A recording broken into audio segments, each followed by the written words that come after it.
welcome to Show Studio. It's our last live panel discussion of the couture season, and a really interesting one to be talking about for loads of different reasons, because we're going to be discussing Fendi, and it's kind of the first time Fendi have done a couture presentation on the Paris schedule, so they're kind of new to couture. So much controversy surrounding the show, as one would expect, because obviously Fendi is a house that's known for its fur, and this has kind of been billed as a couture fur show, not just a couture show with fur. It is a couture fur show. It's an interesting time for Fendi as well. It's the 50-year anniversary of Karl Lagerfeld's working relationship with the house, so lots to talk about. I also think there's a lot that we can consider about the way that couture is being presented and changed. And I think we've seen some quite innovative things to do with that recently. We saw couture looks shown at the Givenchy menswear show, for example. It feels like people are being a little bit free with how they're presenting. Lots of big points in there, which is good because I've got an amazing set of women with me to help unpick what's going on over in Paris and give their expert opinions on the collections and the issues. So before we kick off our discussions, I'll let you all introduce yourselves, starting with you, Rosanna. I'm Rosanna Falconer. I'm Business Director at Matthew Williamson. I'm Sabrina Shim. I'm a writer and deputy editor at Bond magazine. I'm Katherine Ormerod, and I'm a freelance fashion features writer, and I run my own content agency. Hi everyone, everyone gets really serious then. Game face. It's appropriate to be quite serious because I think Fendi, I don't want to kind of start with the controversy, but I think you kind of can't help it with this show, particularly because it really has kind of hit the news in the last it's been building up over the last kind of half of the day.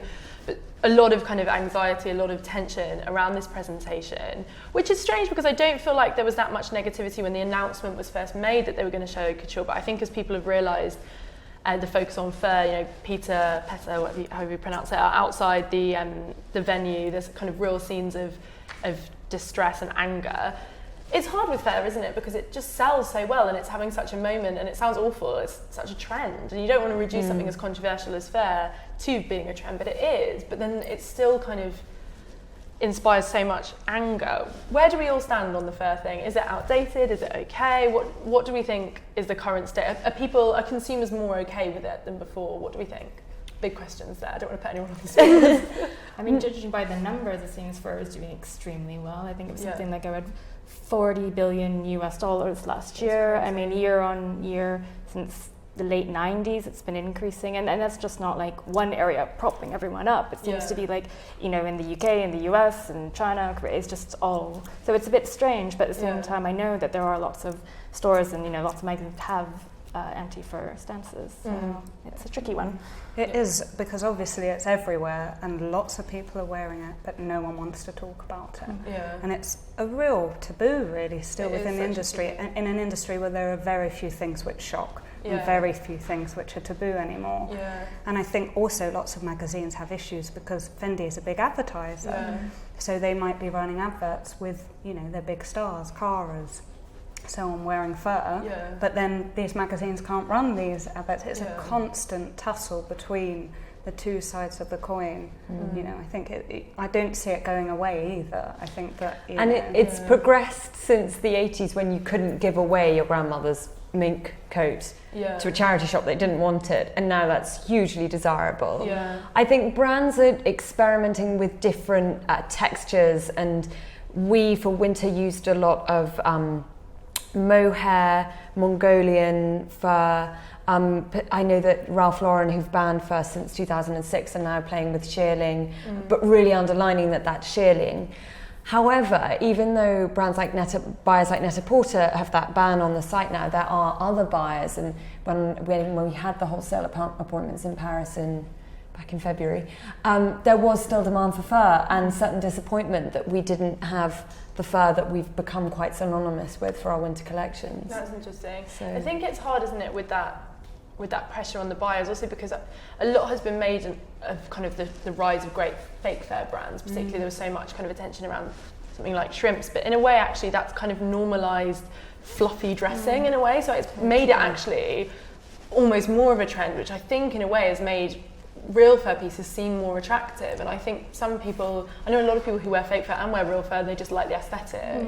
I mean, that's so difficult, isn't it? Even Stella's now done, faux, which I think is a huge departure, because she's always said that if you do it, you incite the desire for the real thing. Exactly. But equally, you want to give someone the option, because if they like the look but still have those particular ethics, it seems unfair for them not to have the option. But I think that whole faux fur thing has really softened a lot of attitudes. I think it really has, and I also think it's made people less, because a lot of the real fur that we're seeing is kind of fun fur, to go back to a kind of Fendi term that they kind of kicked off, but it is kind of colourful, it is dyed, and it doesn't necessarily look like fur, whereas the fake fur looks so good that it is so hard to tell the difference, and it has really normalised it. And I think if you were going to flower bomb someone these days, how would you know? Exactly. Who to target?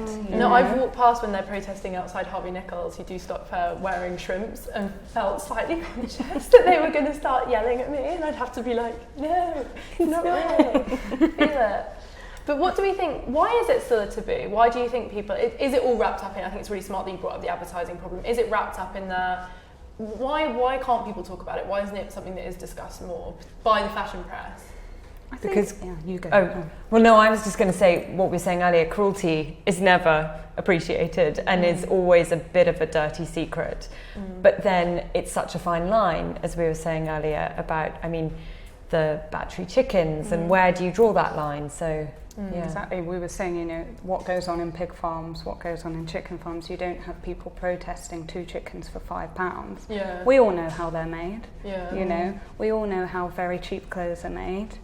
But people have a connection with certain animals. The other issue, of course, is fashion is a global business. Ethics vary from region to region. I was brought up in Munich, and in Germany, it's not seen as a cruel thing. In a lot of continental Europe, people have very different attitudes in very cold climates, from Russia to Canada. There's a very, very different relationship with fur, and I think the UK has a very specific relationship, which isn't echoed around the world. That is a really good point, and it's strange the things that we are kind of fine with, and I think food is a really good example of that, where people turn a blind eye, but fashion, because of the associations with vanity and frivolity, it's easy to demonise, essentially. It is, but so many people, the issue, I guess, is still with traceability. So many people these days will only eat organic or free-range eggs or chicken. If we felt that we could be totally assured that the wares that we're buying weren't a result of cruelty, I think there would be a very different stance on it from everyone, But a lot of houses, or sustainable, because I know there are some brands they want to work with fur, but they do have issues with sustainability. So perhaps if that became more widely known, then you would think, okay, well, maybe I could buy fur then if it was made in a sustainable way. But I don't think brands even want to mention that. It goes back to the talking problem, doesn't it? Because there are some sort of fur houses like things like Saga Furs who are working incredibly hard. They're always asking journalists to come over and see that the way they make the furs. They're always asking for that kind of communication. But I think you're right, it is that kind of thing where no one just wants to touch it. Because what piece do you write? Do you write fur's great? Look at this great company doing great sustainable fur. Or do you just do that cliched, kind of furs? Or where do you go from that? It's really, really hard. It is, although interestingly, over the past week, a lot of very interesting pieces have been written, from the New York Times through to the Sunday Times here, which I can't ever imagine of reading even a couple of years ago. But then I think significantly it was A.A. Gill in the Sunday Times, who loves a controversy, and this double page spread of him looking fabulous in a fur coat was quite something. And it's interesting because it's also not the fashion press. I think that's what is interesting. He has a certain different distance. I don't even think you'd see it reported as a kind of big business story. You can find facts about it online. Fur sales are up, but I think all the papers would do a huge story. They did the business story about the fake fur. Why aren't they doing the business story about the real fur that's kind of really flying? I thought one thing I wanted to talk about that relates to furs, did you see the piece in WWD? They spoke to Karl Lagerfeld about fur, and it was really interesting actually, and it raised a lot of things that I just did not know about. And he talked a lot about just the lack of fur and the lack of skins available. And he said, I remember 30 years ago, we made a finale with 20 sable coats. If you want to do that today, you're lucky if you can make 1 or 2 or 3 because most of the animals are not hunted anymore. It's quite difficult to do high fashion because everything made in the past hardly exists anymore. So we have to invent unbelievable techniques and mix them with feathers and other things like that because the world has changed. We're not in the 80s anymore. And I think that's quite interesting also, that the demand for fur versus the availability of it, which is not something I particularly knew about. But of course that has obviously driven up the desirability of it. Yeah, of course. You know, with supply and demand. It is really interesting. And I love the way he said, because he hasn't guaranteed that there's going to be a couture show next season. Yeah. He said, I just don't know if there'd be enough fur in the world. Yeah. But clearly that was also a scandalous Karl Lagerfeld idiom. But there is an element of truth to it, definitely. Yeah. He was like, I don't know what they're protesting, it's running out anyway. It's like, but it is interesting. It's interesting. Do we take more of an issue with fashion fur? Because it is interesting. I thought that a lot with the Prada collection, when it had all the faces and they were done in fur, and it was such a kind of street style thing. But I thought to create something so throwaway and so of its time, in a not fabric, but in a finish in fur that is meant to be about kind of lifelong. I think that's the only justification is for it. It's like you buy it and it's handed down from generation to generation. It's not new, but to see that done in such a way which is trend and throwaway, there is almost something quite ugly about that notion of like something died for this, but you only wear it for a season. Do we have more of an issue with? Is that part of the problem with? I think there is. There's a lot of fur functionality going on. Canada Goose, for example, they trim all of their hoods in fur because it's meant to withstand seriously minus temperatures, and fake fur it freezes. Yeah. At the end of the day, if you're actually going to make a garment for that, and I don't feel like that gets the same heat. You're right, as these fuchsia pink, neon coloured flower-based furs, which they just smack of Cruella, really, don't they? Yeah, they do. And I do understand that, but I guess again it's this faux fur trend which has catapulted all of that idea of, and now people want the step up and they want it to last. But I think when people buy luxury fashion in general and in the press, it's always seen in a more favourable light if they're spoken about as investment pieces and you're spending £5,000 on a hand embroidered dress because, or in the case of couture, 40,000 because you're going to hand it down to your children. It has a bit of a bitter taste for me if I think about it being thrown away and not loved. But I guess it also depends on which furs are being used, because there is a distinction between, the sables, the minks, to say rabbit. For instance, so if the Prada coats were made of rabbit fur, for instance, then that does feel a lot better than them going to town on a colony of minks and shaving it down to make faces, and then all of a sudden you're like, I can't wear this season, right? So it's interesting also just thinking about men in fur, which I think is something also like men in fashion fur. Like you saw that, there was that Dries collection like 3 seasons ago that was so kind of colourful fur, and you also saw it, you see it with designers like Astrid Anderson, and she's an interesting one because obviously it's such a part of her heritage. Actually, it's interesting what you were saying, Katherine, about it being kind of different taboos and different attitudes in different countries, and I wonder if I think men in fur for a long time was really not. Well, Karl disapproves. Yes, exactly. He said so today in WT. He does not like men in fur. It's not tasteful. It's silly that he said that though. Fendi would probably like, thanks. Yeah. But at Fashion Week, you see loads of guys wearing some kind of trim. It's definitely a big thing, both sexes. It would be interesting, wouldn't it, to find out. I'd love to do a survey about whether people who own shrimps coats or other great fake fur coats also own real fur, because I wonder I think there's this idea that if you buy fake fur, you buy it because you're opting away from that. So it's often sold as that, like, this is a better choice, like, choose this over fake fur. It'd be interesting to see whether people just buy it because they like the aesthetic, but they also, the ethics actually aren't that important to them. Because I wonder if it is the ethics that's driving the fake fur trend at all, or whether it is just pure aesthetic. Yeah, shrimps is desirable, and I think the desirability is there with or without the fake side. Yeah. But I mean, there are obviously there's always going to be that vegetarian or vegan. It's probably a bit of both, to be honest. Yeah. Exactly, it's like buying a dress from Reformation. You buy it because it's cool, and you feel even better about it because it's good for the environment. Yeah, that's true. And I want to talk a little bit about, I know it's a controversial topic, but I would like to talk about pizza and the way. And pizza? Oh, I think you said pizza. You're right, you're very hungry. I say pizza, but some people say peta, but I think it is pizza. Yeah, pizza. Because they've kind of tirelessly sort of focus their attention on the fashion community. And I think it's interesting the way that they have communicated their concerns. What do we think about the way they operate? It's highly aggressive. Yeah. And along Bruton Street, I know that shops have been targeted with people just walking in and throwing paint on the floor.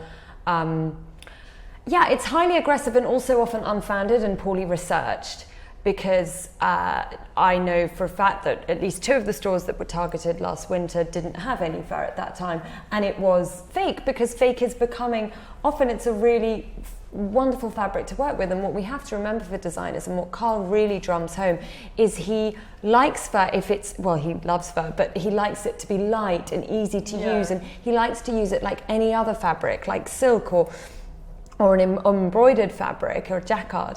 And I think that it's highly aggressive both towards brands and towards consumers.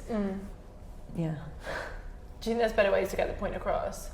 There's always, Gandhi did tell us all, there's always a better way to get the point across than aggression. And the scenes, I'm sure we'll see them shortly, the scenes outside the show today are no doubt quite something to behold. Yeah. But we are all talking about it, so it does get a quick response, certainly. I think so, but then when you look at the success of, say, the viral campaign on the Angora issue, which was obviously so huge, I think in this digital age there are different ways to connect with people that don't have to be violent.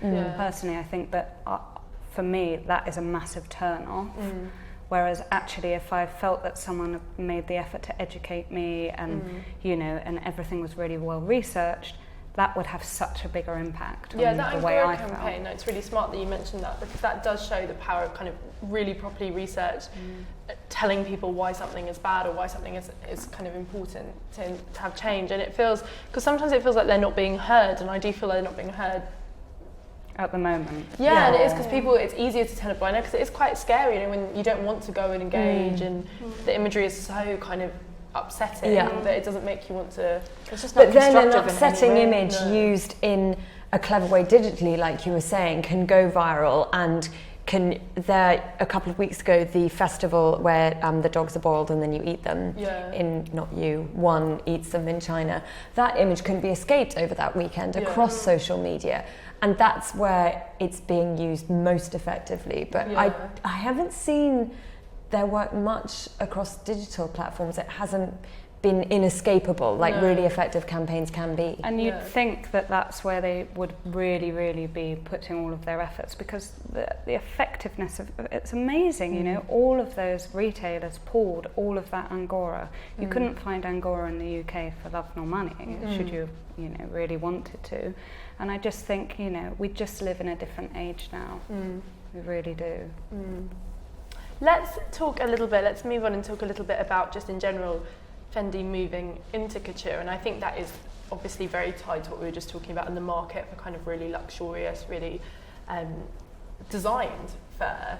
But also, what do we think of houses who are trying to kind of get themselves involved with this? We've talked a lot on the panels this season about craft and about how enticing that can be to a consumer at the moment. And does it make sense, do we think, that they're trying to kind of put themselves on that level? Well, it's their heritage, isn't it? And you're starting as a furrier, so it makes sense from that point of view. And everyone, nowadays is so obsessed with the idea of, maintaining kind of ideas and codes for a house. So that's why it feels genuine, dare I say, in this case. It's not that they're riding on some sort of fur wave for the sake of a trend. So from a brand perspective, I think it totally makes sense for them. And especially if the market and people are out there buying it, they want to position themselves as the fur place, especially fashionable furs, not kind of gaudy full length mink coats, but very fun fashionable furs. Then it makes sense. I also think Fendi's raised its game incredibly over recent seasons. If you think of all the handbags from Peekaboo, it isn't just fur. There's a lot of great product.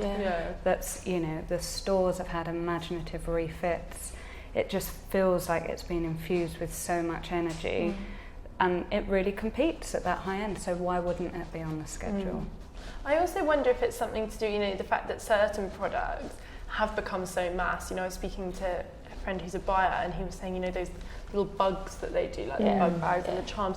He's like, and also kind of even like some of the footwear, you just can't keep it in, right?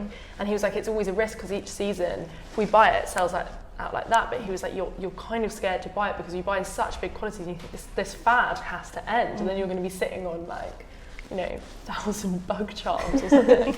But it is interesting. I wonder if that's also part of that trying to elevate a little bit away from that kind of mass product. It's like, do you remember when the Valentino Rockstar, it was kind of so pervasive that actually it really made sense that they had these more kind of, I just think it's become so faddy in a way that. But I believe the rise of her coincides also with this kind of luxury fashion, or even like, say, you know, mid-price fashion needing to differentiate themselves from high street, because now in the high street you can buy leather, you know, quite easily. So then, look, dresses, I can't use leather anymore. What's next? Then, you know, fur is kind of the natural step, and it, you know, both in technically but also in price, just to make that differentiation for sure.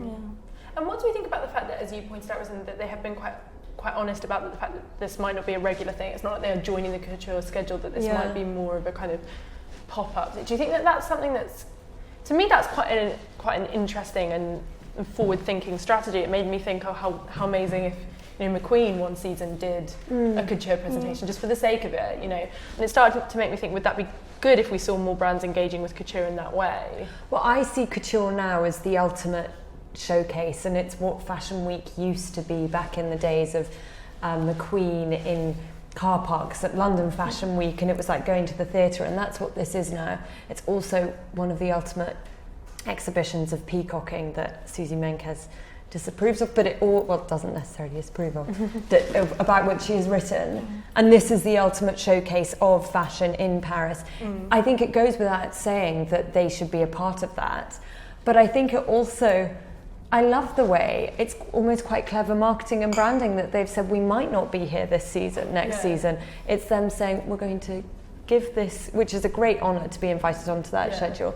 Give this, we're going to dip our toes in and see how it goes, and perhaps all the fur will be used up by next season. It's limited edition. It's limited edition. I think also, you know, we've seen, as you were saying earlier, different ways of showcasing a couture collection. And I love the way now Valentino has become this amazing travelling gypsy of gorgeous haute couture to mark their store opening. So tomorrow it's in Rome. And how exciting to be able to market a new store in that way with the very best of what the house can offer. Yeah, it is quite forward thinking to do these kind of one-off catwalks. We all talk a lot about the pace of fashion, and actually they have their difficulties. We talked a lot this season about the cruise presentations and journalists being flown over, and how that does compromise kind of genuine criticism. But I think there is something about breaking out of that kind of pace and that schedule and doing these kind of one-off shows. What do you think it's a forward-thinking way of doing it? I definitely think this is all about Riccardo Tisci, really. He's you know, one of the most amazing couture designers of our age, and he dips in and out and has done for seasons and seasons now. You know, I think he's shown that you don't have to be on a schedule every season, and like by showing with menswear that there are lots of different ways of doing it. With regards to Fendi, I mean, I do think maybe we're all in on the joke. Look at this huge, you know, publicity campaign. And by the way, we might not be here next season. You know, like, I think that they're, you know, it's obviously hugely expensive to stage one of these shows as well. I guess the brand might want to remain, you know, I guess, you know, flexible to the situation where they are financially in 6 months' time as well. And couture, you're not constrained by the traditional buying schedule like you are with ready-to-wear. Really, your type of client who goes to who buys the couture and goes to couture shows would be just as happy with private studio appointments with the designer himself. So I don't think that affects it. Do we agree that Riccardo Tisci's had a big effect on couture? Because I do really agree with you. I think the way they kind of made Givenchy couture such a kind of thing and so iconic and so everywhere, it was, you know, so widely covered in the press. I think every fashion student had that shot of that presentation as their screensaver. And how many brands have been launched off the back of that look? You know, I mean, the Met Ball, that's basically what everyone's worn for 3 years. Do you know? But it's had such a big impact, I think you're right, like aesthetically, but also in that freedom of the way he kind of showed it and put it on the map. And then, as you say, retreated. And obviously there are people who would go to it and buy it, but but by removing himself from the kind of melee of Fashion Week, it was quite interesting because it feels like it is actually about the clients rather than about the press. Yeah. But it depends what you see the function of Couture Week as. Is it press or is it? Obviously. Or is it for the atelier as a showcase? Yeah. That's why I'm quite intrigued to see how they use fur here, because I think they have the opportunity to really take it beyond what we see traditionally and what we even see at the moment. Well, it's the only brand with the in-house atelier dedicated solely to fur, I believe. So it should be super interesting to see how it all unfurls. We're just waiting on imagery. I have one more question, which is, I want to go back to that kind of idea of cruise shows and about travelling shows, because it's interesting. Do we think that it is affecting the kind of reportage that we're seeing around the shows? Because I think everyone has been it's been much easier to criticise this and be honest about what's happening at Fendi because it's part of the Paris schedule and everyone is out there anyway. But I was wondering if they'd kind of manned this like they manned a cruise show, and if they'd had it in a random country and flown everyone there, whether the surrounding communication would have been very different. Are we a bit troubled by those?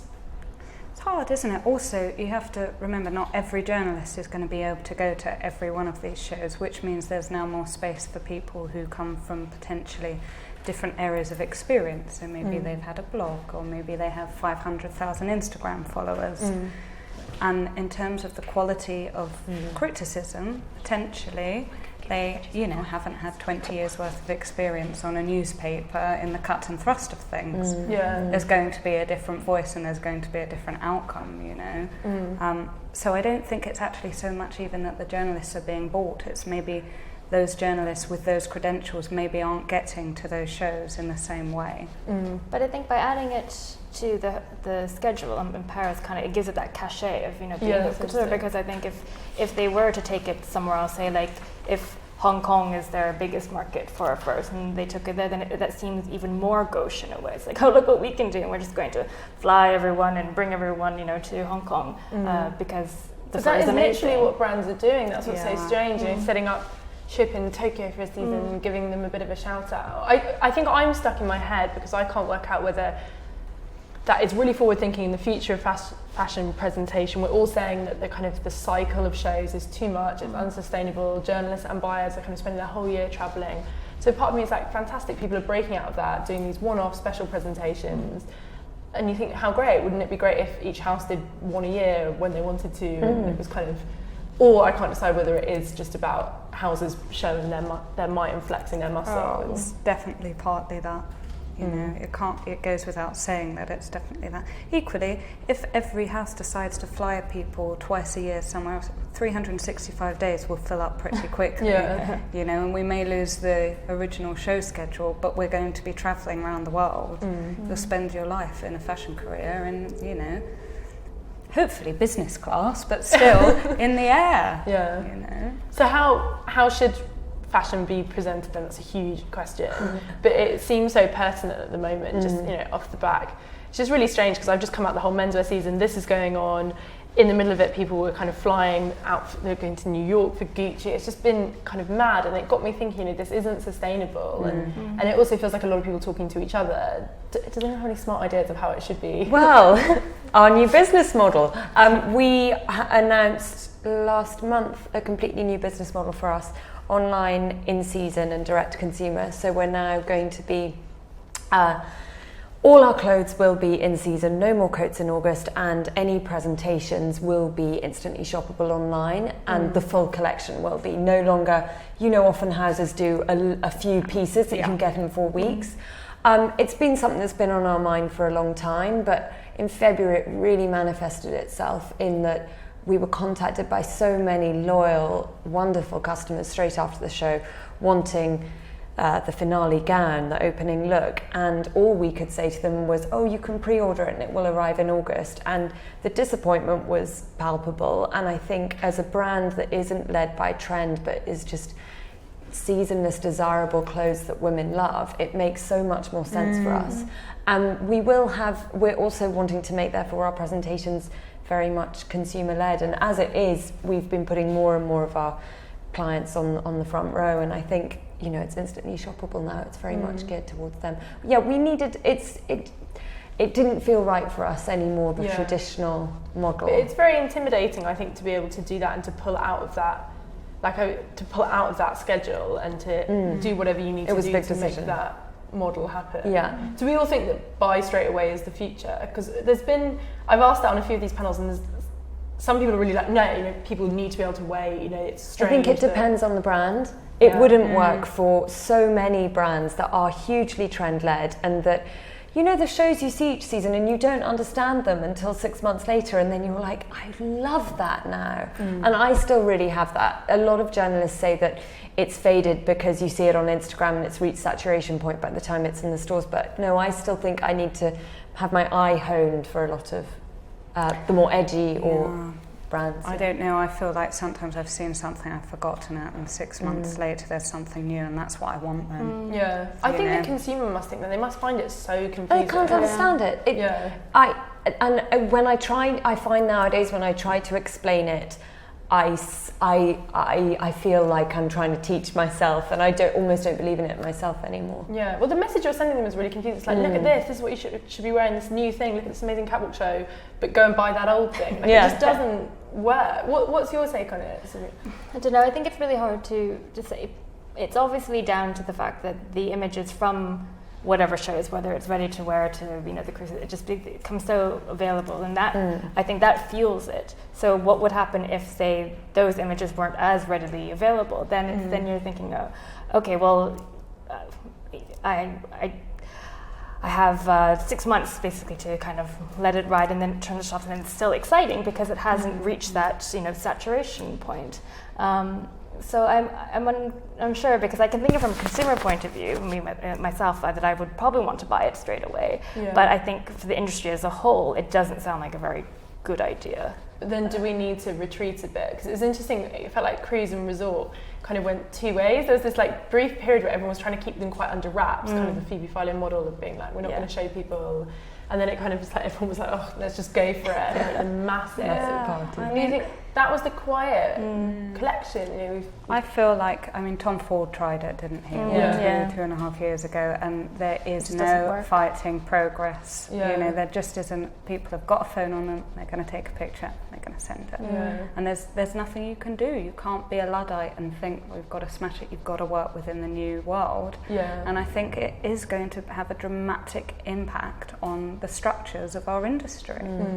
Already we're seeing in cruise, in resort, that designers are obviously savvy as to when it actually comes out in the store, and rather than being a collection of summery gowns to wear on your cruise ship, it actually includes a lot of, occasionally even fur and coats. So it's all getting turned on its head, and we are becoming more savvy to it, and different brands are moving towards a change in seasonal model. Which is not sustainable also to have seasons, is it? Because that doesn't work. We were talking about this, you might as well call them 1, 2, 3 and 4. Our first one is going to be, in the studio at the moment we're referring to it as a season A, because I find any reference to a season instantly makes us feel like we're going backwards. Exactly, but equally, as we're saying, all these journalists flying around the world, and everyone, the way the world is so connected now, there is no one season you live in. Exactly. I say no more coats in August, but actually a lot of the countries that are our top demographic would love a coat in August. So it's difficult. That's the thing, isn't it? We're a global economy. We are. But I wonder if the whole system is kind of broken. I know I'm getting a bit around. But I also think just the notion of also designers flowing out journalists, you think, and I think this is where Saint Laurent is really interesting, and it would be really interesting if they ever moved into doing couture. Because they've proved it actually really doesn't matter what the press is saying about you. Their sales are so significant across all categories, grown so strongly.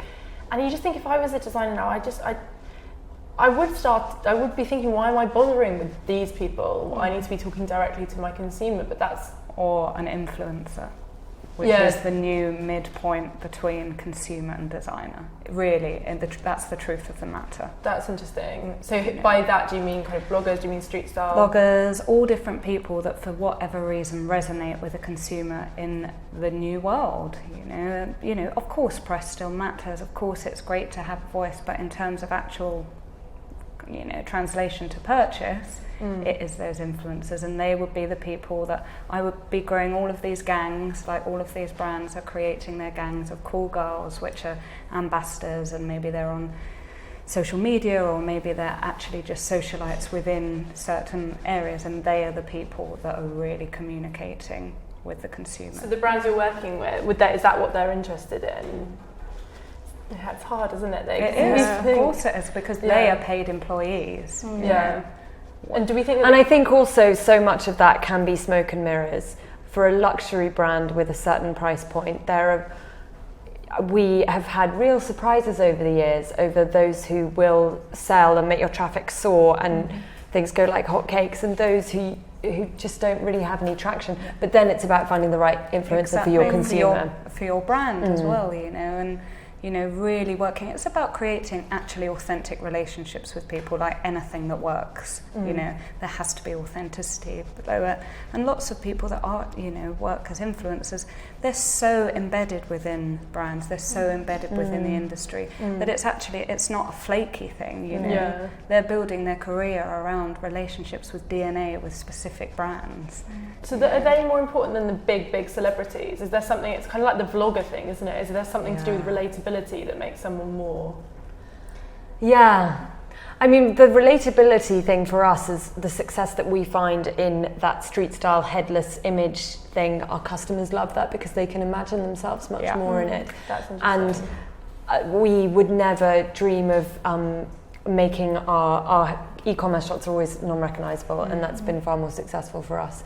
Otherwise, I think a lot of women can just focus on that face and that body and it confuses the message. It really is, and I think this is another huge conversation outside of this, but there's so many surveys at the moment saying women do not recognise themselves in advertising in any capacity. The same week that everything was going on with the Saint Laurent campaign, another campaign is featuring a woman that's apparently too round, and that's a shock, People don't know how they should be reflected because ultimately they don't believe in the images, because everything's been retouched to the nth degree. Where is the real woman in any advertising these days? And I think that's a really interesting perspective, that the head off, the body not works distinct works so much. But why isn't that having an effect on? Because I don't feel like it's the one area of fashion where you perhaps don't see the impact of things like street style is on advertising. It's still just as kind of fantastical, glossy brand. Yeah, it's strange, isn't it? Yeah, I think so much for a brand comes down to, first of all, I think the photographer. And you want to work. There are certain photographers like Nick who are just so talented, and so much therefore comes down to the vision of the photographer and the designer working together. And I suppose perhaps often inevitably it does end up looking like a traditional glossy magazine advert that we're used to seeing. But I think there's such a distinction between an advertising image and a street style image and a social image. I also think that's changing. If you look at the big campaigns this season, you've got Riccardo with Donatella and you've got Cher.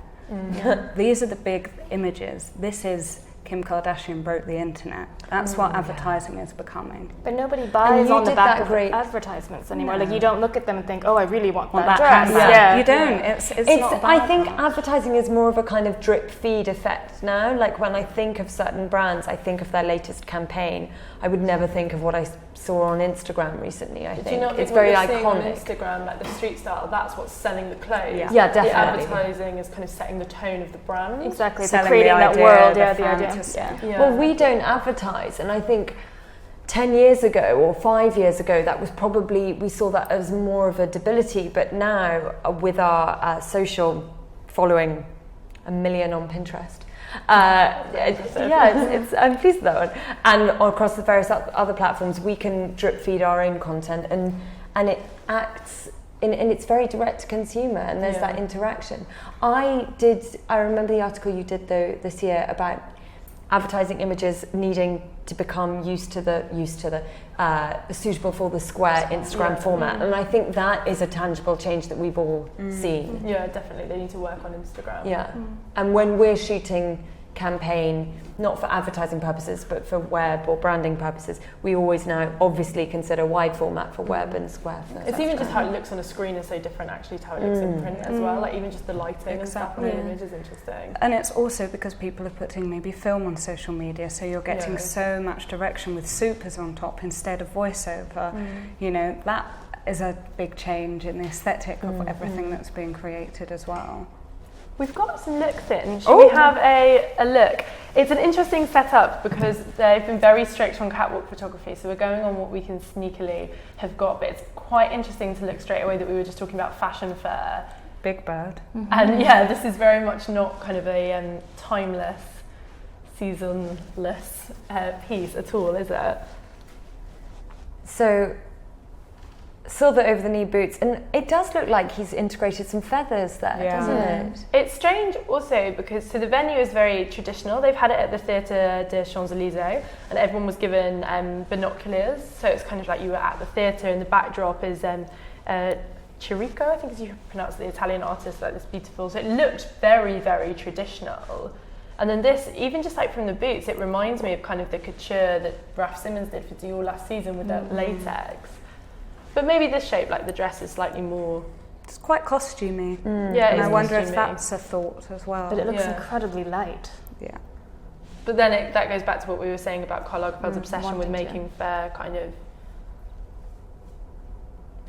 It's very costumey, actually, isn't it? But then that's what I mean, this is what's so strange when you see real fur taking hints from fake fur, because it almost looks like they've looked at the way people are wearing fuzz, and they've looked at all those crazy striped scarves and... Exactly. But who's going to wear a full-length fur dress? But that's dying to know. I think that is what's upsetting about it in a way, and I understand why people are kind of protesting about them doing a presentation, because everyone knows that what goes in a fashion show, so much of it is showpieces. And to see those made out of fur, you know, they once did they did a men's show about 3 seasons ago where the runway was made of fur, and it was goat, but still you thought, God, like the waist. Yeah, the waist, and I think that is, I understand it's kind of forgivable in a sense to think about clients going in and choosing a piece and then the fur is used to make them an outfit, but so much of this nothing will kind of come of it, and I think that's quite strange. Are we a fan of the trailing? But that's a stole, isn't it? That's I really prefer long. tulle trailing as a train. Fur is quite heavy to dry. We knew it was going to be a statement. Yeah. And this is obviously what this must. How many feet long must that stole be? Yeah. Is it an appropriate statement to make, though? That's what I find. Well, this is Carl. Yeah, it puts all of the comments we were making earlier in context, doesn't it? Yeah. When you see a coat like that, it's more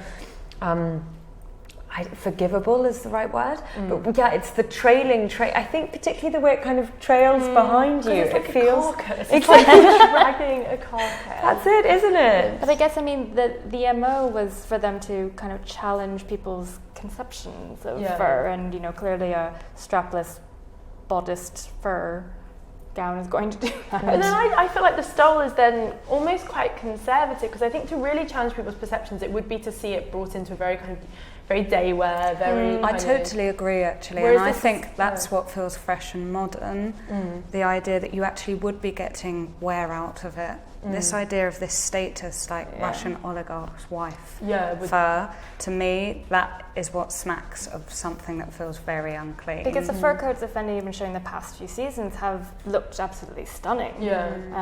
But I mean, I suppose in this case they want to showcase whatever techniques that they do, and special, very unique techniques at that. It's interesting, they've kind of called the show Silver Moon, and it's interesting to look at the palette because it is that is the one where it does feel kind of out of step with what is going on, and maybe that is why it's forward thinking in a sense of, it would have been very easy for them to do lots of kind of bonkers colours, quite poppy and fun and girly, whereas this really isn't that. Like, the palette is very conservative, and I think that's also what is making it feel a little bit antiquated in some ways.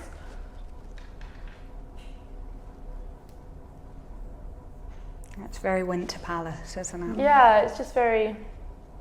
But then maybe that is about, you know, going back to what we were talking about, trying to differentiate between the ready-to-wear, where it is quite poppy and silly, and there's always kind of something quite funny, like a little monster peeking out of the pocket or something, whereas this feels very...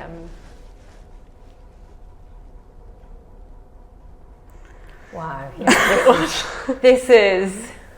Haute furore. I would just be scared to wear that because if you wore it in the street, someone would throw paint at you.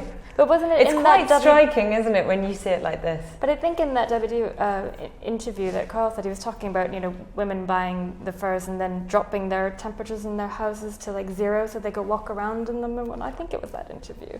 I thought, so they just buy it just to have, rather than. Who are these women? Can I just ask? Dropping the temperatures in their home to walk around naked. I mean, there's work to be done. I get up, I go to my office. It's bonkers. Oh, instead, other people are dropping the temperature in their hand to walk around naked in a fur coat. In the haute couture fur coat, nice. Yes.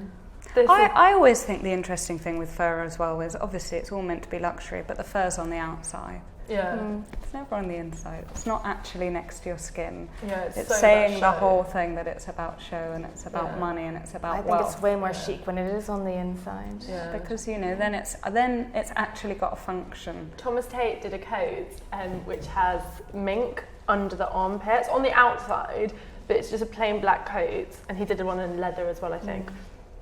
And it's meant to be when you're cold, you can stand like that. So no one really sees it because it's just this little strip of mink, but you go like that and it keeps your hands warm. And I think like hairy armpits. I mean, kind of. But it's not that noticeable. It's the kind of thing where it just looks like a detail. And I thought that was quite useful. Like it's functional clever fur. and it's interesting. And I thought that's what when we talk about modern fur, it's it's the stealth that I think is the chic element of it, and this I guess is the opposite, really. Well, if you it feels like he's kind of it almost feels like Karl Lagerfeld, he is very playful, and I think he is almost like doing a ready-to-wear show that was all about supermarket and kind of fast fashion trolley dash. And it feels like he's taken everything that anyone would say about fur, bad taste, ostentatious, just about visible wealth, all about surface. And Ta-da! he's kind of, big gold feathered wings. And just imagine the way that it moves and the way it catches the air. Yeah. I think that is what's so fabulous about fur worn actually on the outside. And you, particularly through mixing different kinds of fur, you can create these beautiful effects. There's no doubt about the craftsmanship. You don't see things like this every day for a reason. I wonder if anyone managed to break in and cause any havoc. I mean, that is so old-fashioned. It's so old-fashioned. That is actually your granny's coat. Because he was saying he didn't like the stiff mink coats. But look at that, that is exactly what that is. It's 1940. But it is interesting that they went for such... It is strange. It feels like very confused communication because, as you were saying, Sabrina, at the start, part of the point when they announced that they were doing this was to kind of like cement Fendi's status as the global fashion fur brand, whereas this feels like it's about them establishing themselves as a fur brand, but it doesn't feel like a fashion fur brand. The setting's so conservative, the binoculars, it's like it's a real hark back, and that's fun in a way because it is 50 years of Karl Lagerfeld working with Fendi, so you can understand the nostalgia in that sense, but then you almost think, what are you trying to prove? And Karl is never about nostalgia. He states so clearly that he's always looking to the future. Is that like a knit? I'm sure it's just these first few images we're seeing because I can't imagine he would want it any other way. But that's what it is strange. I'm surprised by that because it is so. That is quite incredible, though. Is it a knit? Do you think? I think it's supposed to mimic. I think some sort of. I think it's a fur with then heavy embellishment over the top. And possibly woven into different... Yeah. That does feel very modern. I mean, I guess it also depends on the order perhaps it went in. Because imagine if it started with that kind of old 40s style coat and here it is. And then if it kind of moves away from that and ends up being something more like that, then it could be an entire commentary. It's like a retrospective of his time there. Yeah, that's interesting. See, that just to me just does Cruella de Vil. Yeah, it does nothing. Even like the bad taste, like metallic boots. It's like, that kind of woman who's decked out in really expensive stuff but looks so anti-fashion and so out of fashion. It's like, maybe that's who's buying it though. So. Yeah, I wonder about the ratio of clients to press at this. I wonder where they're putting the emphasis. I also wonder how many magazines are going to put any coverage up on social media of this. Because I'm sure they're all there, but and we didn't see any before, did we? No. But do you think it's interesting because I was speaking to a friend. She works at one of the big women's glossies, and she was like, people think that we don't shoot fur, but she was like, we do shoot fur. We just do it very subtly. So we'll shoot like stoles, or we wouldn't do like a big long mink coat. But she was like, we don't have a fur ban at the magazine at all. She was like, you just quite have a to lot be of very them careful. do. Yeah, quite a lot of them do have a fur ban. Every magazine I've ever worked at one. Really, that's interesting. Yeah, so I think, that it's definitely is there, but equally it's an advertiser, so there probably will be a representative from each of those publications there. But that, because if they were to put some of these images up, I know that the backlash would be huge. So big picture, was it worth Fendi doing this? Well, I mean, that's all anyone's talked about really for the past week of couture. And do we think that kind of all publicity is good publicity in that respect? Well, Carl thinks so, doesn't he? Yeah, that's very true. It's very on brand for It's like if you take one of his quotes, it's always like something offensive that causes loads of drama. It's like, this is just like that on a huge scale. On a huge global scale. Well, I think that's interesting about the scale of it. I mean, what else is there? Naked people, a race as an issue. Where are how many more hot button topics are there actually going to be? Well, we all say we're unshockable. That's the thing. We all talk about it all the time. People, whereas this, it has. It's made people talk, and it's quite rare. And look at because we confidently at the beginning of the panel, I kind of walked in and said, "Do you wear fur? Do you wear fur?" We all established we do. But seeing it, or you do, but only things that you eat. Yes. But then seeing it in such an ostentatious way, it does have quite a guttural reaction, I find. And what you were saying about waste earlier really chimes and it has a certain resonance for me, definitely. But then, as A. Gill said in the Sunday Times, cotton is actually the most destructive crop and fabric of them all. It is interesting. Well, that is one thing that it's made me think about is it kind of goes right back to what you're saying at the start, Katherine, that the issues that we are obsessed with and the other taboos and the issues that we turn a blind eye to. And actually, if anything, if this encourages people to think more about how their clothes are made what and they're the ethics wearing, of their clothes, then that is really important. Yeah. I don't think it will, though. It just encourages people to think about animals. And the reality is that people are much more likely to have issues with the way that animals are treated rather than children and workers. And that, I think, is such an indictment on our society. Of course, other people disagree with me and that, they believe that animals are helpless and all of that. And of course, no one in any way advocates any type of cruelty against any animal. However, there are all different levels of travesties within this industry, and it's unbelievable what gets coverage and what doesn't. That's a really good note to end on. I don't think anyone's going to top that. We were literally like, done. Drop the mic. Well, usually we'd give them a round of applause to wrap things up, but it feels a bit crass to do that. So should we give each other a round of applause for a very interesting discussion? Well done.